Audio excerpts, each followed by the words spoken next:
Tonight, the next round in the data center debate as neighbors in Hilliard speak out. Good evening. Thanks for joining us here at 10. I'm Jessica Ralston. Rodney has the night off. The Ohio EPA holding a public hearing tonight as the facility near Scioto Darby Creek Road looks to operate emergency generators. Nick Veland joining us here. And Nick, what are neighbors saying about this? Yeah, Jessica, residents say they're already worried about how close this data center is to homes, schools, and a park. Now they're raising new concerns, warning any additional operations could impact the air they breathe. Not a great look, I think. It's a data center that's been causing a real power struggle in the city of Hilliard. Ask them how many times there's been an emergency, or how many times that they have lied to the EPA and the citizens about how many they're using. Concerns for this site have been heavily debated. Thursday night, a public hearing focused on a proposal to operate 158 emergency generators at this AWS data center off of Scioto Darby Creek Road, drawing dozens of neighbors who came out to voice their concerns. The people who live there kind of feel like they're in an experiment. So I just don't think that we should be able to do this and have all these extra emissions right now.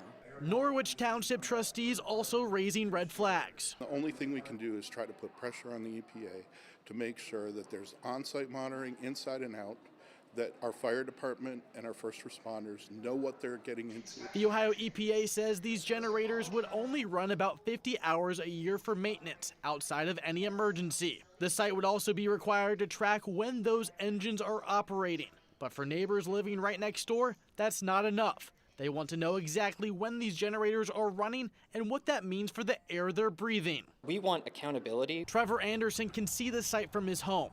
His kids play at the park next door, and his daughter attends Beacon Elementary nearby. For him, this is personal. He wants to make sure any addition doesn't put his family at risk. I mean, the concerns are that, my children are going to be breathing in air that has a negative impact on their health. That is a big deal to me. My kids play all the time, and it's right next to the data center, right next to where these generators are going to be.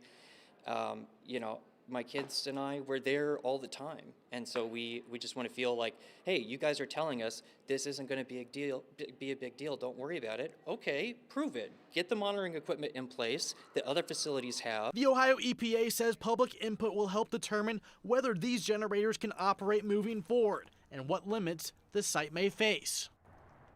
Now, we reached out to AWS for comment, and they said in response, on average, the company says its generators in Ohio run about 10 hours a year, mainly for testing and maintenance. They add they'll continue working with state regulators and the community through the permitting process.